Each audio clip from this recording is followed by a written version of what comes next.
And I'm back. This is Bill Hellkamp of Reach Development Systems without Professor Scott Plum of the Minnesota Sales Institute. The COVID lockdown has changed the way we do business. Many of our methods for staying in contact with our customers have gone by the wayside. We are a full year into the problem, and waiting for it to go away is a losing strategy. It's time to develop new approaches and processes for building our customer relationships. So try not to get your knickers in a knot as I discuss customer contact during lockdown with special guest Peter Beaumont. That and much more on episode 446 of the Get in the Door podcast.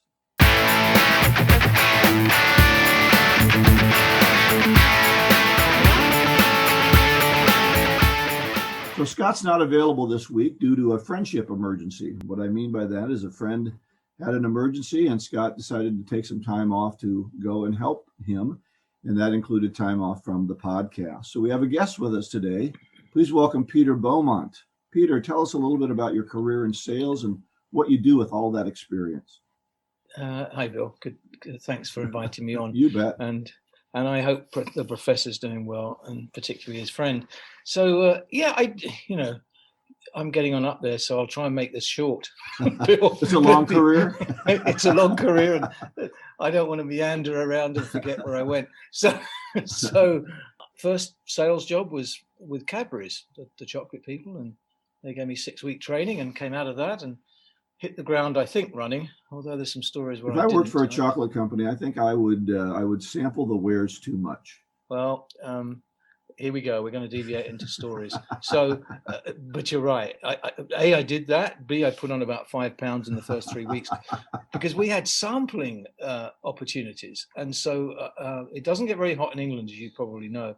But one particular summer, it was really hot. And I was carrying some new centers for Milk Tray, which was an assortment box, different delightful chocolates. Mm-hmm. And halfway through the day, I opened the trunk. Of course, we call it boot, but you call it trunk here, to get the samples out, and they melted completely over the back of the trunk. I mean, it was liquid chocolate. So anyway, so I didn't sample much of that. So anyway, I moved on from Cadbury's. I went from let's stay with the theme of what products, Bill. So I moved from chocolate to beer, far more interesting. Yeah. And I became the youngest Southern area sales manager in the UK. And then I moved from that to cheese. So I was starting to get a bit more healthy, I suppose. And we used to sell. We were one of the whole food pyramid here, I think. I know. Yeah. But we'll come to the one thing that's common with all of them soon. And then I moved to Coca-Cola, which is where my career really started to take off. I was a national account manager. And so I was dealing with major clients, and they would be like Publix and Target and people like that. Right. And then I went overseas, spent 10 years in the Middle East with Coca-Cola, much more marketing there. But of course, that's really, my dad always used to say, he used to work for Procter & Gamble, if you want to go into marketing, do sales first, because then you understand what they need.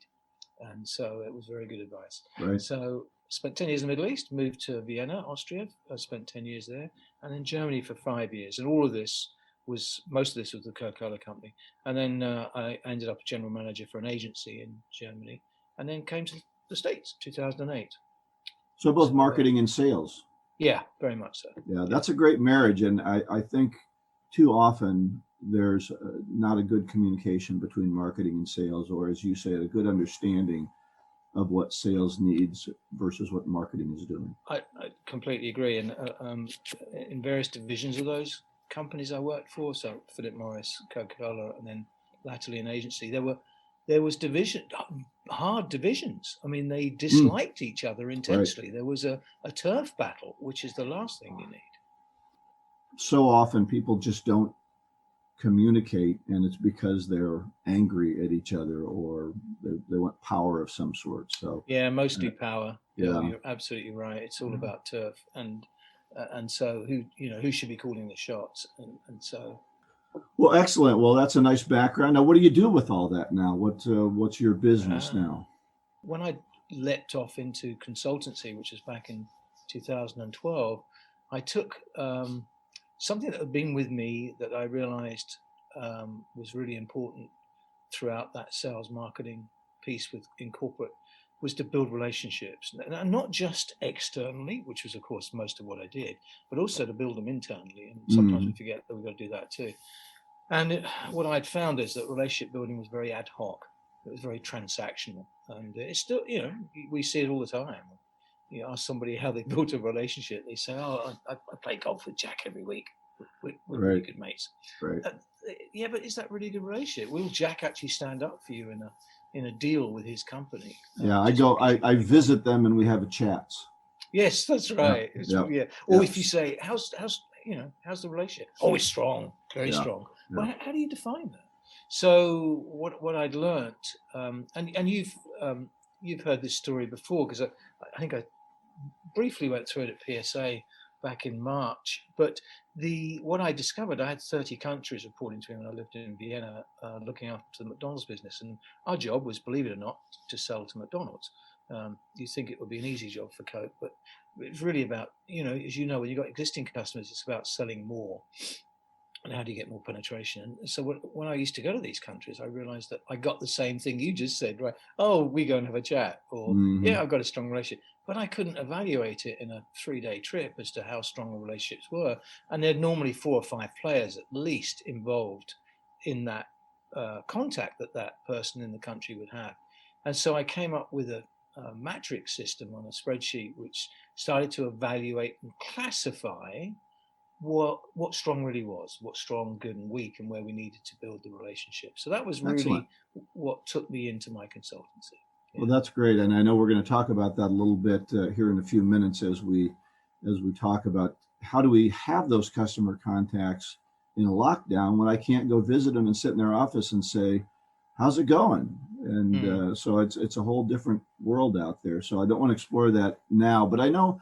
In preparation for this meeting, we talked a little about, we want to do our book club, and we can't do Psycho-Cybernetics because you're not reading that right now with us. So I asked Peter to just talk about his favorite author, and that author is Simon Sinek. And so what are you reading about Simon Sinek? What's he writing that you're finding interesting as it deals with customers and sales? Simon's he's a bit of a hero for me, because I discovered him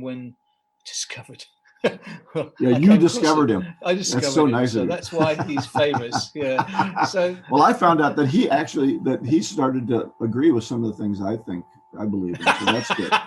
that's why he became famous. That's right. So he's written several books. Leaders Eat Last.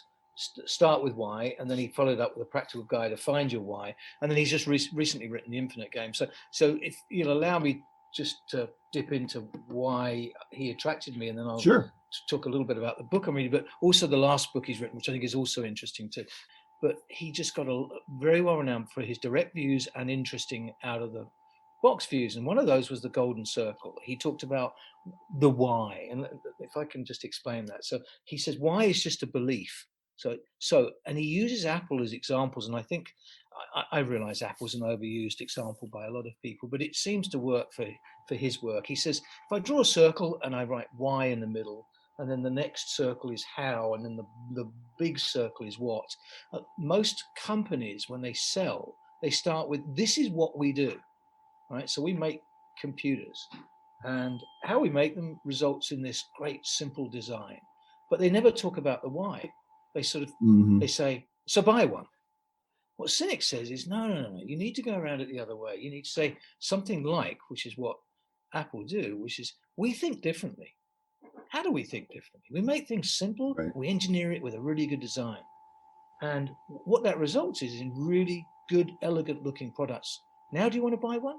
So a completely different way of looking at it. And when I realized what he was getting at, it not only goes to a personal point about why am I doing what I do, but it's more about how do you sell? How do you sell better? And he was onto this before, we've heard all this stuff. We all go to these webinars now where we hear everybody tell us, what's the problem that we're trying to, what's the pain point? Right. And that's all good. I get that. But he was onto that way before that. He was like, why? Well, I think he looked at it from a different way. I think that's been around for many, many years, Yeah. When I learned to sell, it was all about having a great discovery so that you could find out what you were trying to sell to them.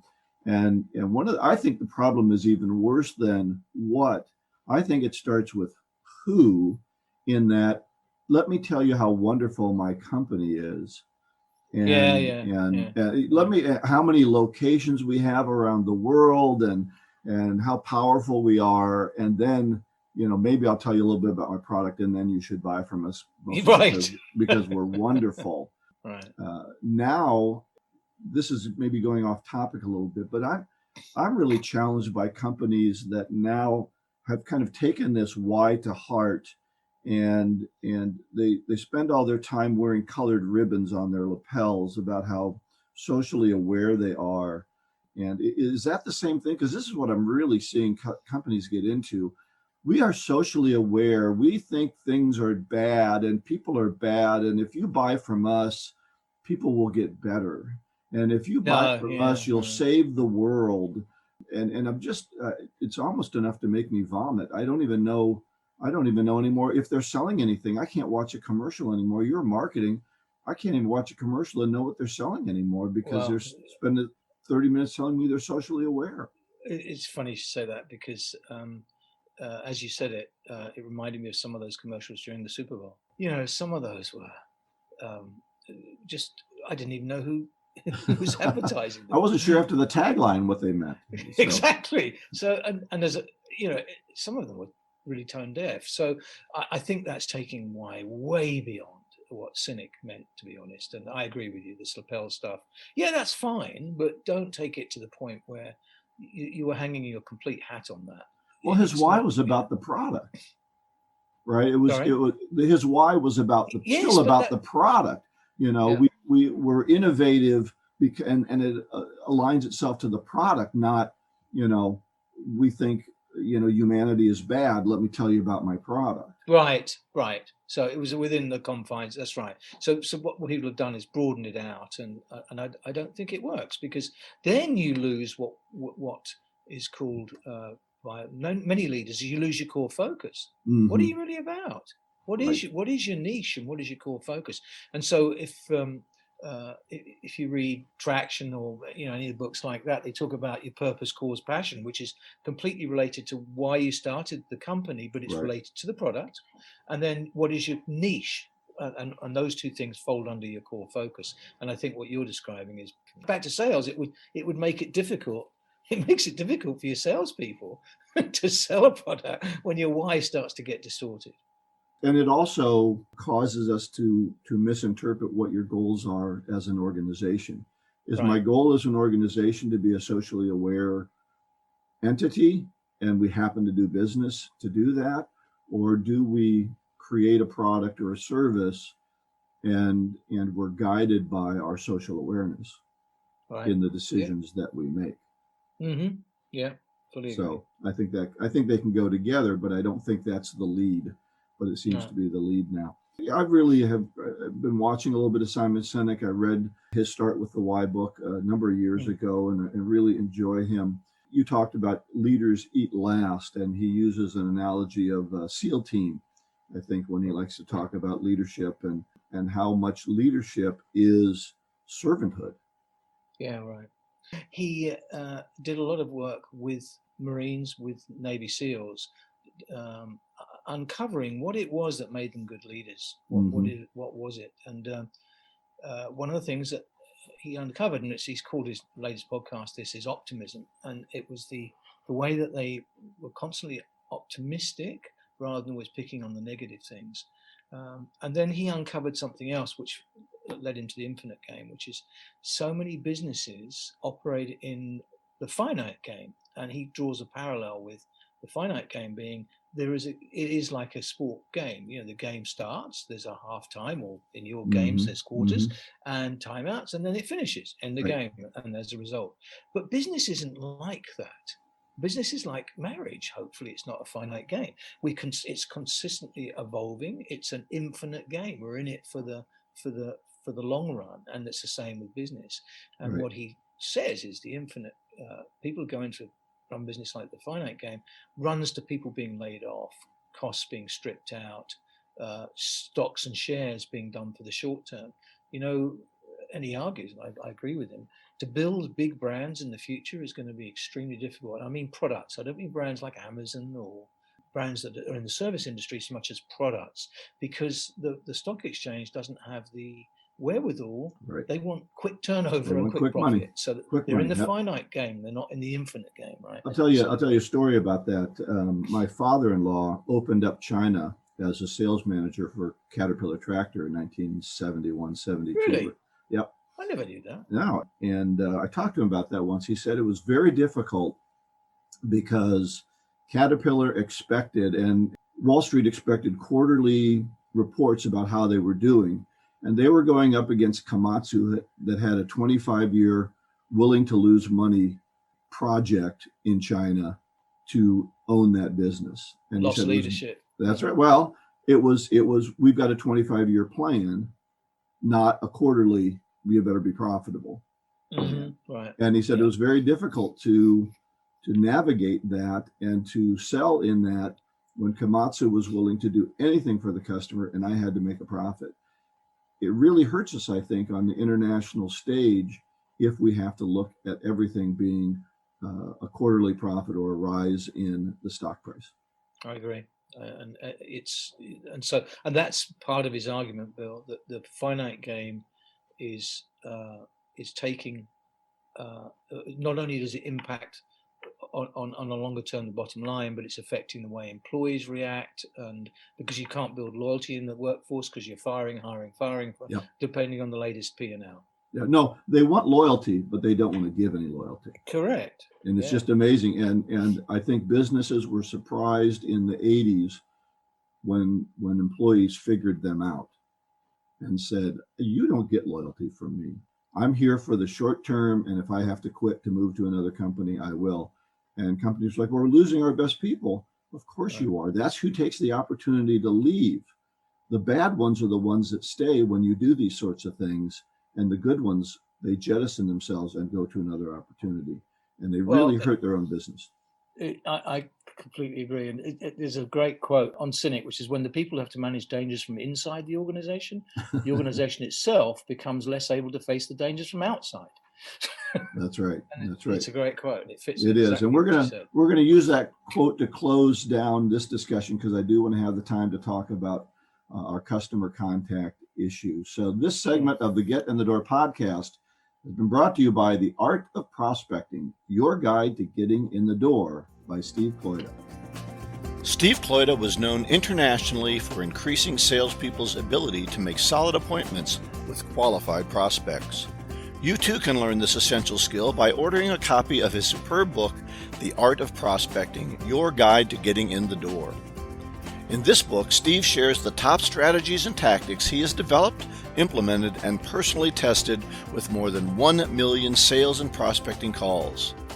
You can get his book on the website, theprospectingexpert.com. In addition, check out his other great online resources. Instant Sales Coaching, which will guide you through 5 online success modules. A guided prospecting process entitled Call Reluctance Transformer, and the Magnetic Selling Strategies Workbook, a detailed step-by-step guide to increasing your sales. Get any of these valuable resources at theprospectingexpert.com.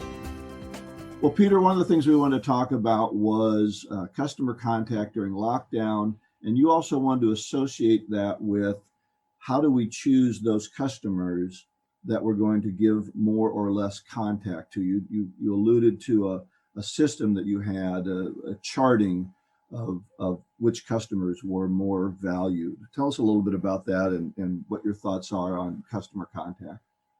What I'm going to go through applies to existing customers normally, but it can be applied also to potential new business. But in this COVID time, what I think most people are finding, we can build business easier with existing customers than we can with new, because we're not having the networking opportunities, the physical networking opportunities that we used to have. That's not to say that virtual networking opportunities don't exist, but I think under the pandemic, more business comes from existing customers is even more paramount. So how do we can't lose it? We can't lose the ones we have.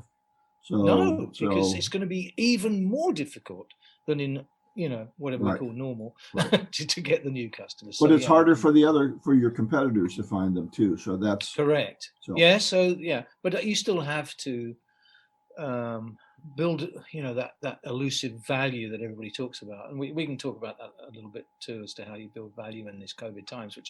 But it starts with, as you said, it's kind of if you imagine a spreadsheet with down the left hand side, you have the names of the people that you normally deal with, and if there's only one there, you've already got a problem.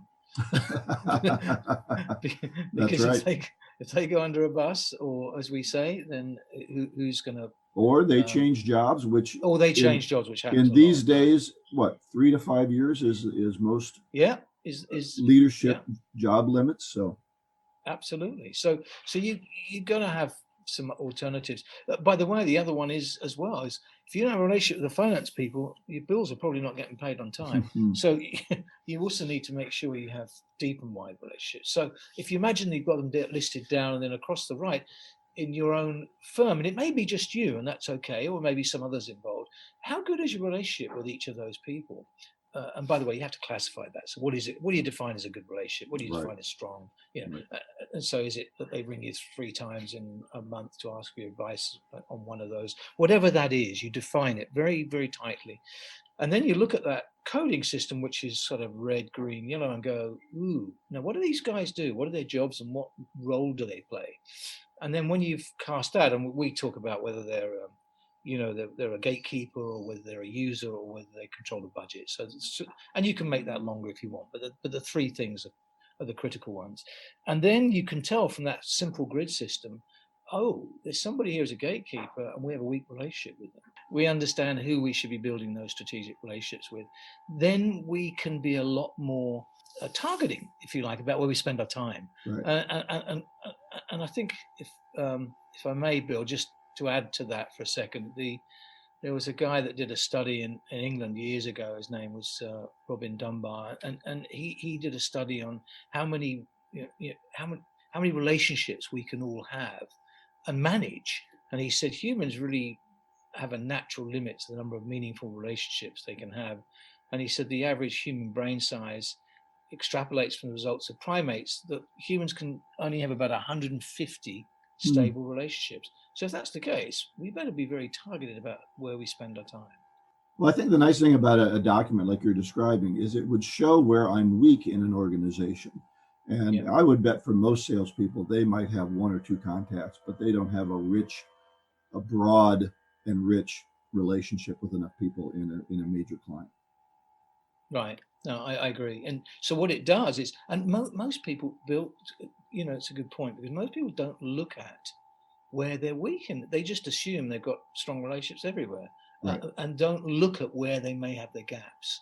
So I think if that helps answer the question, that's how you start. Yeah, perhaps I think when you and I have spoken before, you have an example of this. Perhaps we can put it on our Get in the Door podcast page so people could look at it if they want to download it. Could you do that?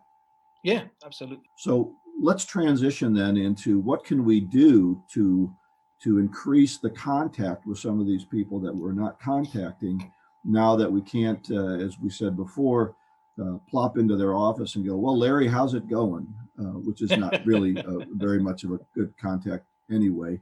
Yeah. So what can we do? What are some of your suggestions for in this COVID world? Well, increasing those contacts.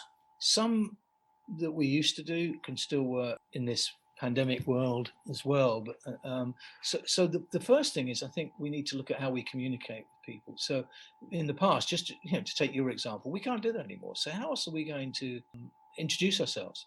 And I don't mean from the scratch, because we're talking about existing customers a lot of the time in this context. So how do we? I've noticed I'm having a lot more telephone calls than I used to.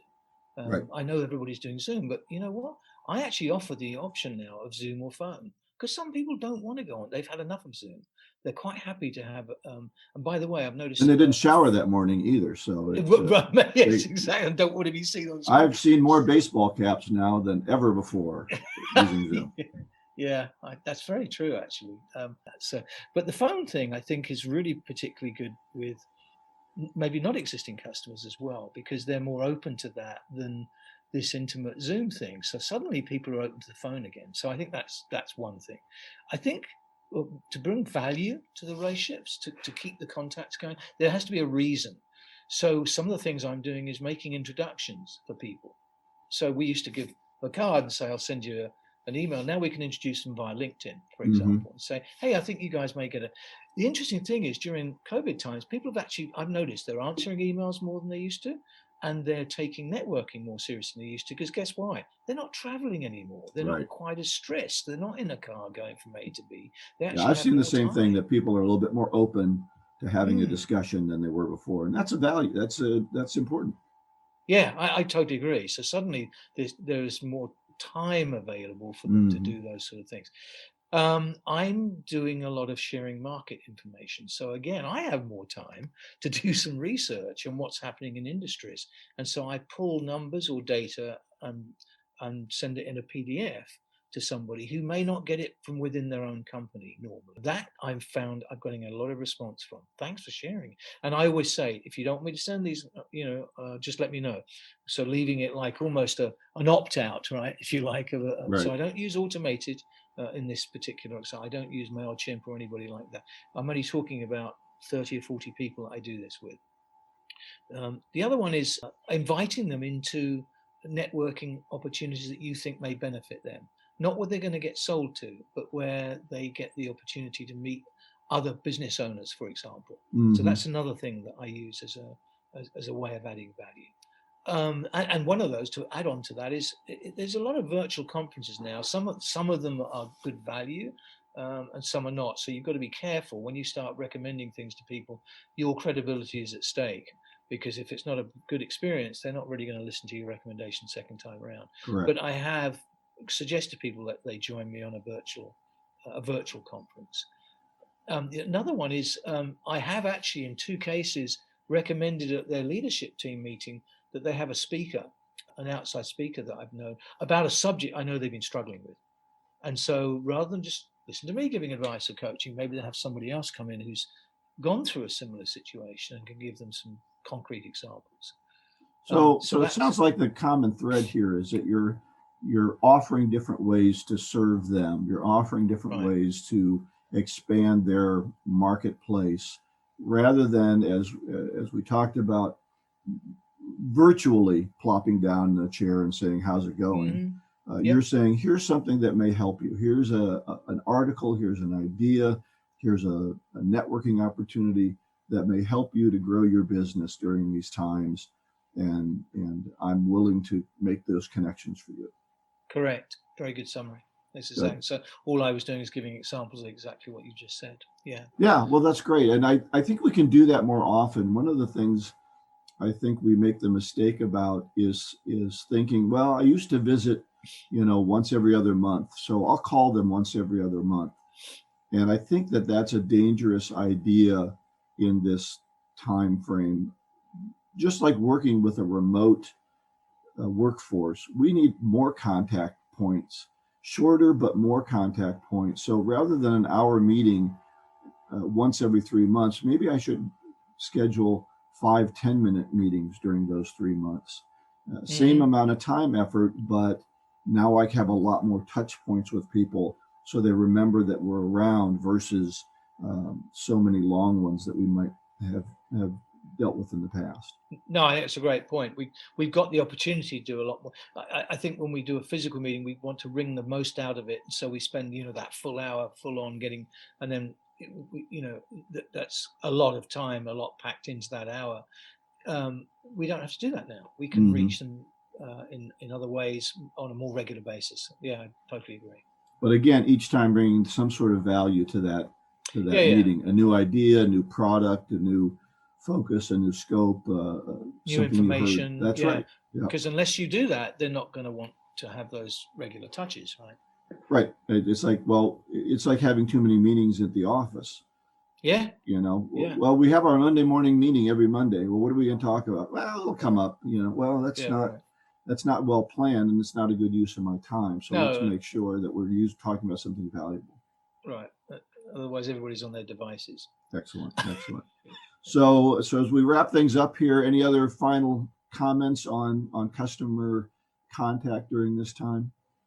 I think sometimes we forget that relationships in business are very similar to how we build personal relationships. They are built on trust and respect. Without either of those two things, you don't have a successful relationship. And I often talk about how we met our wives. We didn't, we don't ask them to get engaged or marry us on the second date. If you do, you're very likely to get a no. Right. You have to build that over time. You build trust and respect, and obviously, you may have fallen in love with them the moment you met them, but you're not going to be married the next day. Right. There's more to it than that. Right. Yeah, you've got to build that trust. I think that's a real key. And trust comes from being there. Yes. It comes from being there over and over again and knowing when there's trouble or when there's a question or issue that you'll still be there to help them. Correct. Yeah, good. Well, so some resources that you might have. Obviously, we're going to get that the copy of that document. Any other resources? Contact, maybe your contact information will be able to put on our website. Yes, as well. I can send them People want to over get as hold well. of Be happy to, you. and be happy to chat to anybody without selling them on any issues they may have around struggling with building relationships. I'm quite happy to. I find it intriguing and enjoy it.